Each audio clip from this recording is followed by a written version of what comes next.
Os caminhos das águas no território paulista norteiam nosso bate-papo de hoje no episódio 18 da série 3, A Saúde dos Recursos Hídricos Brasileiros em Pauta, que tem como tema 100 anos da represa Billings, parte 2. Hoje nosso convidado é o advogado e ativista socioambiental Virgílio Alcides de Farias, que se mobiliza pelas áreas de proteção de mananciais na região do ABCD-MRR, que vai de Santo André a Rio Grande da Serra desde os anos 1980. Ele é um dos fundadores e representantes do Movimento em Defesa da Vida do Grande ABC e integra o Comitê da Bacia Hidrográfica do Alto Tietê. Virgílio, obrigada pela participação no programa Nós, do nosso Meio Ambiente WebDoc, que trata dos 100 anos da Billings. Você tem uma longa trajetória, né, como ativista relacionado, né, às causas socioambientais da região do ABCD-MRR, né, em especial essa região também da Billings. E eu gostaria que você fizesse uma análise como está o processo, né, desde que você acompanha, e quais são os gargalos, né, para a melhoria da situação da represa.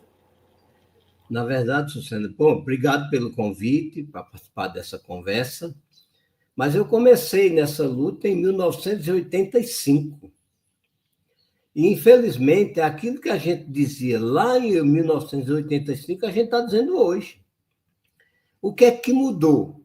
Por exemplo, fazer programas como esse, bate-papo como esse nas escolas, enfim, isso mudou. Agora, do ponto de vista prático, né, que venha melhorar as condições dos mananciais da Bíblia, não melhorou nada, não.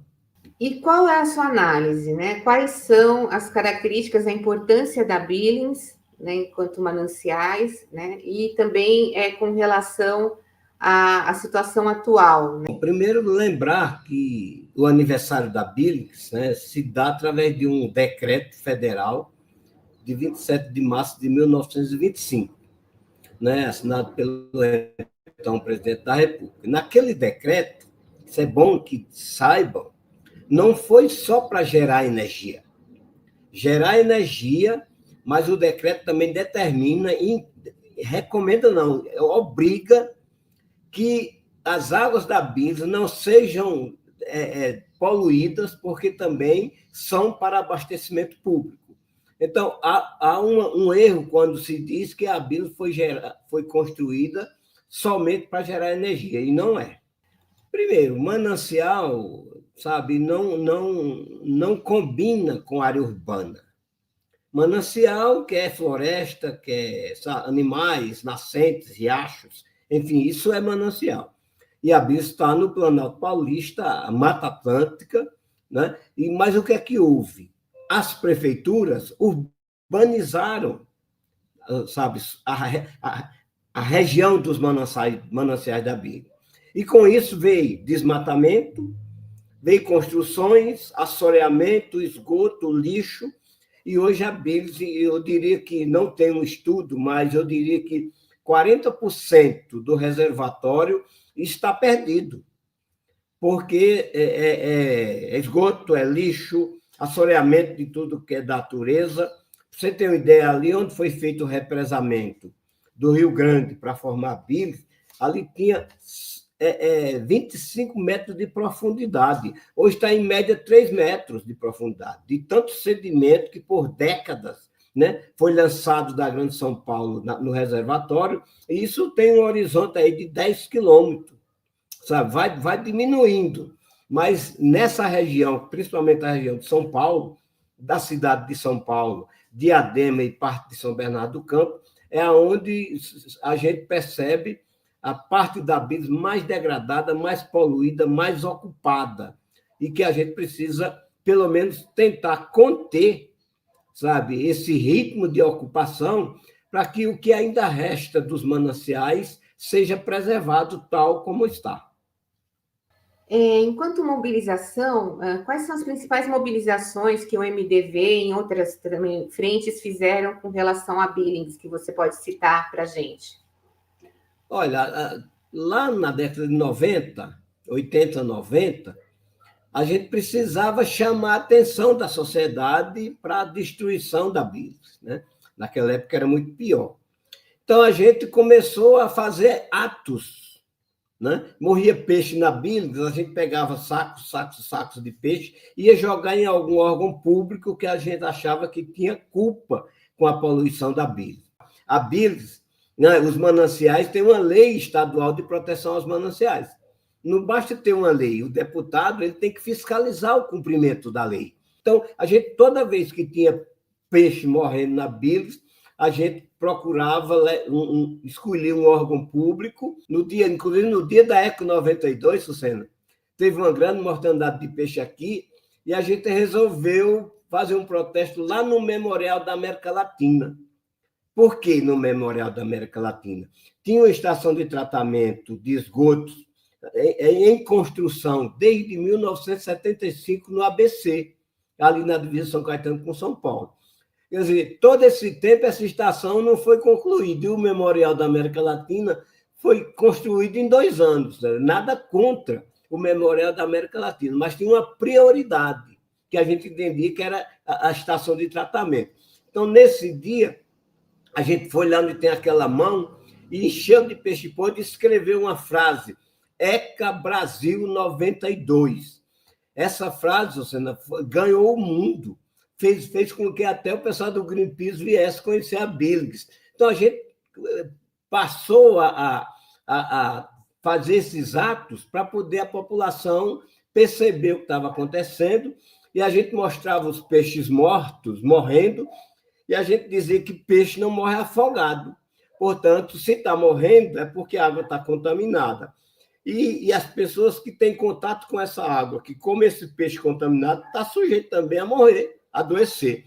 Então, isso foi mudando um pouco o olhar da população para a questão ambiental, porque até ali, questão ambiental era, sabe, coisa de rico, coisa de muito rico, né? Até diziam, né? Eu trabalhava na fábrica, dizia que eu tinha, sabe, estava defendendo coisa de burguês, que ecologia era coisa de burguês.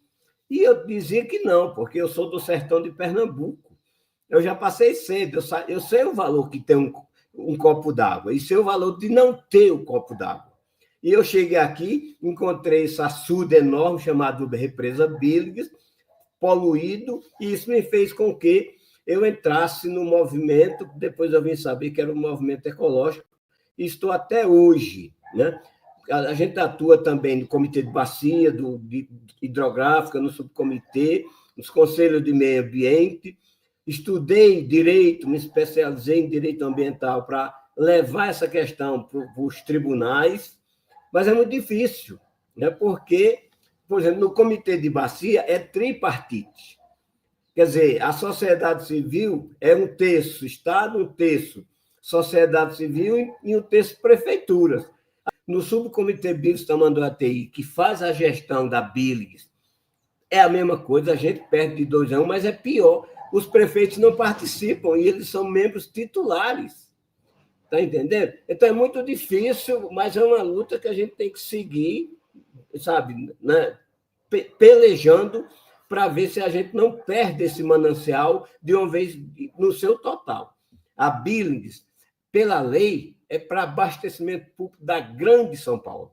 E a sua prioridade é o abastecimento público. Pode até ter uso múltiplo, só que esse uso múltiplo não pode prejudicar a sua prioridade, que é o abastecimento público. E, Virgílio, quando a gente fala assim, movimento em defesa da vida, né, que eu gostaria que você contasse até um pouquinho de quem participa, né, enfim, se há uma renovação também do ativismo, ou se você faz um balanço que é necessário ter mais incentivo, né, para que os jovens participem. Dá um panorama aqui para a gente, por favor. Olha, o MDV, que é Movimento em Defesa da Vida do Grande ABC, ele foi fundado em 1985. Quer dizer, naquela época tinha mais pessoas envolvidas, né? Havia um interesse maior. Hoje há um interesse, só que é aquele interesse de procurar a gente para saber o que está acontecendo. Agora, o envolvimento, enquanto movimento, são poucas pessoas. O jovem não participa do movimento. E seria muito importante que a gente vai... Olha, eu estou com 70 anos, faço 71 agora em junho. Precisa renovar, porque já se foram várias lideranças do movimento em defesa da vida do Grande ABC já morreram, e a gente precisa renovar. É um sacrifício a gente trazer pessoas para atuar, ser ativista do movimento. É raro, mas a gente está aí, ó, chamando os jovens, chamando a população, sabe, para que se engajem nessa luta, porque ninguém vive sem água. E o que é pior, a água que nós temos é poluída. Quer dizer, a água que está aí é aquela água que está aí desde que o mundo é mundo. Né? A gente diz que a água vai acabar, não vai acabar. O que vai acabar é a água limpa, água pura, água cristalina. E conforme vai destruindo os mananciais, né, para ocupações de tudo que é tipo, industrial, urbana, né, habitação, nós vamos perdendo essas nascentes e a floresta que permite o ciclo da água, e a água vai acabar. Daqui a uns tempos a gente vai buscar água no Rio Negro, no Rio Solimões, porque por aqui vai acabar.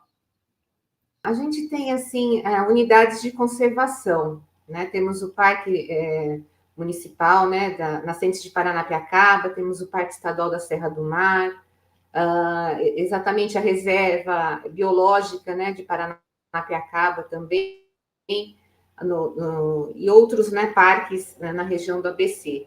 Como é que você vê a importância dessas unidades de conservação e áreas de proteção, né, para que esses mananciais também estejam bem?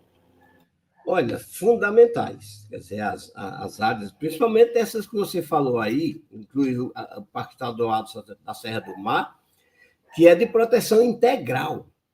Sabe? Não pode ser feito nada. Inclusive, tem uma zona de amortecimento, né? Por exemplo, são 3 quilômetros da margem do Parque Estadual da Serra do Mar, 3 quilômetros para frente é zona de amortecimento, que não pode ser urbano. A Lei Nacional de Unidade de Conservação é clara, né? Aonde tem unidade de conservação de proteção integral, é rural. E a sua zona de amortecimento não pode ser urbano.